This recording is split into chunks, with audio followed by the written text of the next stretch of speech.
57 দিন শেখ শাহজাহান গ্রেপ্তার, আপনার প্রথম প্রতিক্রিয়া জানতে চাই। না, পুলিশের হাতে দায়িত্ব দিতে একটা ছিচকে মস্তানকে ধরতে 57 দিন লাগলো, তাহলে যারা বড় বড় ঘুরে বেড়াচ্ছে রাঘব বোয়াল, তাদেরকে পুলিশ তো কোনোদিন ধরবে না। নেতারা বলছিলেন 1 সপ্তাহ 2 সপ্তাহ, আমি জানি না পুলিশ প্রশাসন তারা কি করছে। পার্টির স্পোক্সম্যান, পার্টির নেতারা ঠিক করে দিচ্ছেন কাকে কবে ধরা হবে। যাই হোক, ধরা পড়েছে। ওখানকার মানুষ নিরন্তর প্রয়াস করেছেন, লড়াই করেছেন যে এই ধরনের ক্রিমিনালদের ধরা হোক। ধরা পড়েছে, সাধারণ মানুষের দাবি কমপক্ষে মেনেছে পুলিশ।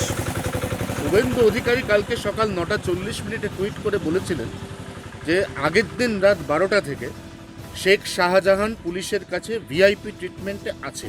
তার উত্তরে অর্জুন সিং একটা পাল্টা টুইট করেন যে যদি শুভেন্দু অধিকারীর কাছে এত কনফার্ম খবর থাকে তিনি টুইট না করে পুলিশকে জানাতে পারতেন। তারপরেই কিন্তু দেখা গেল যে যে টাইমিংটা শুভেন্দু অধিকারী অ্যাপ্রক্স করেছিলেন সেটা কিন্তু ম্যাচ করে গেল।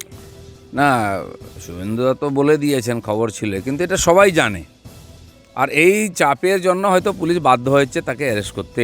চারদিক থেকে চাপ, আর সর্বভারতীয় চাপ, সারা দেশ জুড়ে ন্যাশনাল চ্যানেলে নিয়ে ডিবেট হচ্ছে আলাদা। পশ্চিমবঙ্গ, সন্দেশখালী, শাহজাহান আর মমতা ব্যানার্জি, এটা হচ্ছে আজকাল ইকুয়েশন এখানকার।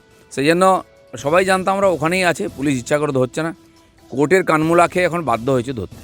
কালকেই হাইকোর্ট বলেছিল যে কেউ ধরতে পারে, কোনো বাধা নেই, পুলিশ, ইডি, সিবিআই যার হাতে আছে। তারপরে পুলিশ ধরলো, কিন্তু পুলিশকেই তো ধরতে হবে। ইডি ওখানে কী করবে গিয়ে? জঙ্গলে কাউকে যেতেই দিচ্ছে না। আর ইডির লোকেদের পক্ষে ওখানে গিয়ে পৌঁছে কিছু করা মুশকিল আছে। আমরাও বলছিলাম এটা পুলিশের হাতে ছিল, পুলিশই ধরেছে। রাজ্যপাল 72 ঘন্টার সময়সীমা বেঁধে দিয়েছিলেন, যেটা আজকে শেষ হচ্ছে। কুণাল ঘোষ 7 দিনের সময়সীমা বেঁধে দিয়েছিলেন, তার আজকে 3য় দিন চলছে। তাহলে কি সবটাই সেট করা ছিল? না, আমরা তো প্রথম থেকেই বলছিলাম যে সবাই জানে শাহজাহান কোথায় আছে, পুলিশ চাইলেই ধরতে পারে। টিএমসি যখন চাইবে তখন হবে। আমার মনে হয় তারা বাধ্য হয়েছেন এখন তাকে ধরতে, তাই ধরা পড়েছে। এটা যদি আগে হতো তাহলে হয়তো বিষয়টা এত বাড়তো না।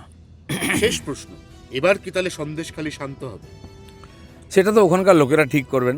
যাদের জমি বাড়ি নিয়ে নিচ্ছে সেটা তো ফেরত চাই।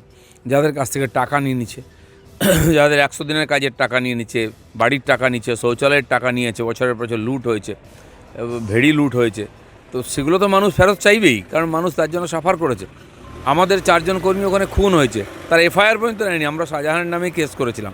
সেগুলো নিতে হবে, তবে মানুষ শান্ত হবে। তা নাহলে কী আছে, জায়গায় জায়গায় এরকম অন্যায় অত্যাচার চলছে, আন্দোলন হবে, একজন কাউকে ধরে নেবে, তারপরে চাপা পড়ে যাবে, তা নয়। বা টাকা ফেরত দিয়ে দিল, চাপা পড়ে যাবে।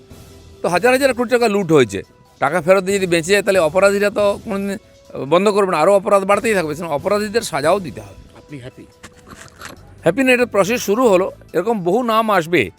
এই যে আনাকানি করছে, ধরতে চাইছে না টিএমসি, তার কারণ ওরা জানে পরপর লিস্ট আসবে, তাহলে সবাইকেই ধরতে হবে, আর ধরতেই হবে একদিন না একদিন। তাহলে মিনা খা যে এলাকা থেকে গ্রেফতার করা হয়েছে পুলিশ সূত্রে যেটা জানা যাচ্ছে, অর্থাৎ শেখ শাহজাহানকে ওই এলাকাতে পুলিশই কি আদর যত্ন করে রেখেছিল?